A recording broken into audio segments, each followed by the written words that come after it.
పూర్తి అన్నది భారతీయ జనతా పార్టీ యొక్క వాదన. మాట్లాడదాం. కార్తీక్ గారు నమస్కారం అండి.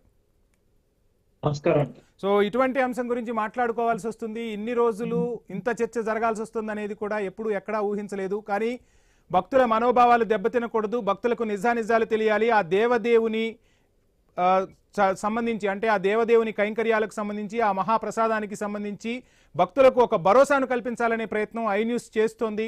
వరుస డిబేట్లు కండక్ట్ చేస్తూ పార్టీలకు అతీతంగా ప్రజలకు న్యాయం తెలియాలి, నిజం తెలియాలి, ఆ దేవదేవుని గత వైభవం మరలా రావాలని చెప్పి ఐ న్యూస్ పోరాటం చేస్తున్న పరిస్థితి. సో ఏంటి అసలు ఈ అంశం మొత్తాన్ని ఎలా చూస్తున్నారు? ఇప్పుడు రాజకీయ రంగు పులుముకొని రచ్చ సాగుతున్న పరిస్థితి. సో ఏం ఆన్సర్ చేస్తారు? ముందుగా మీరు చేస్తున్న పోరాటానికి అభినందనలు. అలాగే ప్యానల్లో చర్చలో పాల్గొన్న వాళ్ళందరికీ కూడా గుడ్ ఈవినింగ్. ఐ న్యూస్ ప్రేక్షకులు కూడా. సరే, ఇక విషయంలోకి వెళ్ళినప్పుడు మేము జంతువుల కొవ్వు కలిపినట్టు సీటు నిర్ధారించలేదు కాబట్టి వైవి సుబ్బారెడ్డి గారి పేరు, భూమన కరుణాకర్ రెడ్డి గారి పేరు సిట్టు నిందిత లిస్టులో లేదు కాబట్టి, వాళ్ళు ఎక్కడా మా మీద కేసు పెట్టలేదు, అరెస్ట్ చేయలేదు కాబట్టి మేము తప్పు చేయనట్టే అని వైసీపీ క్లెయిమ్ చేసుకుంటారు. జగన్మోహన్ రెడ్డి గారు అదే చెప్పారు కదా గుంటూరు పర్యటనలో.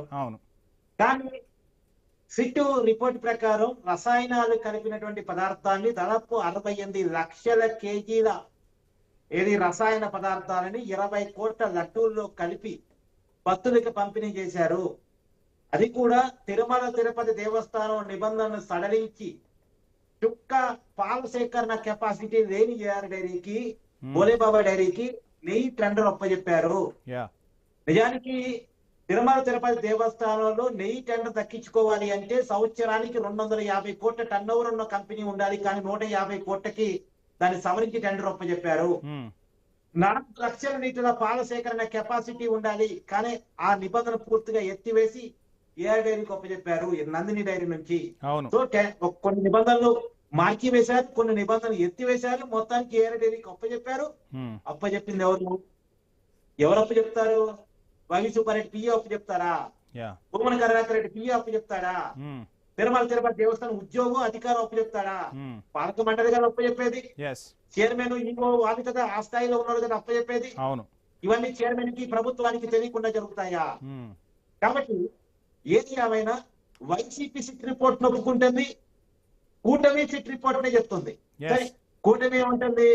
నిందితుల లిస్ట్ ఇంకా పెరగాలి కదా, తప్పు తేల్చాలి, ఓకే, తప్పు చేసిన వాళ్ళు వదిలేస్తారు కదా అని కూటమి చెప్తుంది. సో మొత్తం వైసీపీ ఏం చెప్తుంది? మీరు అన్నంత తప్పు లేదు కదా అంటుంది. మీరు అన్నంత తప్పు ఉందా లేదా పక్కన పెట్టాను. ఇప్పుడు కాదండి, నేను మిమ్మల్ని కత్తితో పొడిచాను అని మీరు అనుమానించేసి పొడిచిన దాని పోయి తీసిపోయి కంప్లైంట్ చేశారు. తర్వాత విచారణలో చాకుతోనే పొడిచాను అని వచ్చింది. కానీ పొడవటం నిజమేగా, పొడవటం నిజమే కదా. కత్తితో పొడిచారా చాకుతో పొడిచారా పక్కన పెట్టండి, పొడవటం నిజమే కదా. ఇప్పుడు 1 కోటి రూపాయలు దొంగతనం చేశారు అనేది కేసు, కానీ విచారణలో 50 లక్షలే తేలింది. దొంగతనం నిజమే కదా, అంతే. నా మీద 50 లక్షలే రికవరీ అయింది కాబట్టి, ఆధారాలు అంతవరకే లభించాయి కాబట్టి నేను దొంగని కాదు, నేను దొంగతనం చేయలేదు అంటే కుదిరిద్దా? కుదరదుగా. సో ఏదేమని నేను చెప్పాల్సింది ఏంటంటే, కానీ కార్తీక్ గారు ఒక చిన్న సబ్మిషన్ నాది. సో మీరు చెప్తున్నట్టుగా సరే మొత్తంగా నెయ్యి కల్తీ జరిగిందా అంటే జరిగిందనే సిట్ రిపోర్ట్ ప్రకారం మనందరం కూడా మాట్లాడుకుంటున్న పరిస్థితి. ఇక్కడ ఛార్జ్ షీట్లో చూస్తే ఆ 36 మందే ఉన్నారు. ఇక్కడ మరలా బలవుతుంది కూడా అధికారులే. అసలు ఈ రాజకీయ వ్యవస్థలు అధికారులను వ్యవస్థలను మీరు చెప్పినట్టుగా అసలు ఉన్న నియమ నిబంధనలను ఎందుకు సడలించాల్సి వచ్చింది? ఆ సడలించిన తర్వాత కూడా ఇప్పుడు బలైపోతుంది అధికారులే. మొన్న యాక్షన్ తీసుకుంది ఎవరి మీద? ఒక అధికారి మీద యాక్షన్ తీసుకున్నారు. ఇప్పుడు సగం మంది పేర్లు చూస్తే అధికారుల పేర్లే ఉన్నాయి. ఈ రాజకీయ నాయకులు వచ్చి వ్యవస్థలను భ్రష్టు పట్టిస్తుంటే అసలు ముందు వీళ్ళని కదా యాక్షన్ తీసుకోవాల్సింది. ఎందుకు అధికారులని బలిపశుల్ని చేయాల్సి వస్తుంది? నేను అనేది కూడా ఒకటే అండి, అధికారులు కూడా రాజకీయ నాయకుల మాటలకు తలూపి పనిచేసేటువంటి పరిస్థితులు పోవాలి. అండ్ ఇప్పుడు విచారం చేస్తుంది కూడా అధికారులే కాబట్టి వాళ్ళు రాజకీయాలకి తలపకుండా నిజాయితీగా విచారం చేసి నిజాలు వెలికి తీయాలి. ఇప్పుడు తప్పు వెలికి తీశారు, ఓకే, చిన్న పిల్లవాడిని అడిగినా చెప్తారు తిరుమలలో నిర్ణయాలు ఎవరు తీసుకుంటారు? పాలక మండలి తీసుకుంటది అనేటువంటి. పాలక మండలికి ఒక చైర్మన్ ఉంటారు, ఒక ఈవో ఉంటారు, వాళ్ళ స్థాయిలో నిర్ణయాలు కొన్ని జరుగుతాయి. కొన్ని అసలు ప్రభుత్వం స్థాయిలో కూడా జరిగే నిర్ణయాలు ఉంటాయి, అది ఎవరిని అడిగినా చెప్తారు. ఇంత పెద్ద తప్పు జరిగింది, 250 కోట్ల కుంభకోణం జరిగింది, కేవలం వైవి సుబ్బారెడ్డి గారు పిఏ చేశాడు లేదా కొంతమంది చిన్నపాటి అధికారులు చేశారంటే ఎవరు నమ్ముతారండి?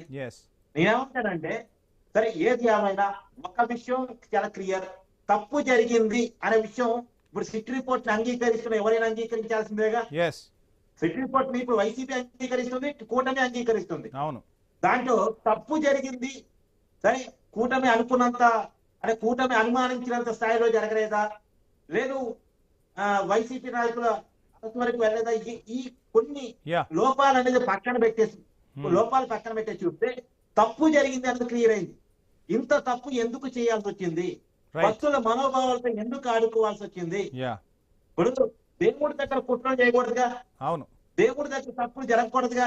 ఎస్ ఇప్పుడు అనేక కుంభకాలు ఉన్నాయి. కార్తిక్ గారు మాట్లాడదాం ఇదే అంశం గురించి మనం డిస్కస్ చేద్దాం. డిస్కషన్ లో షార్ట్ బ్రేక్ తీసుకుందాం. Stay tune.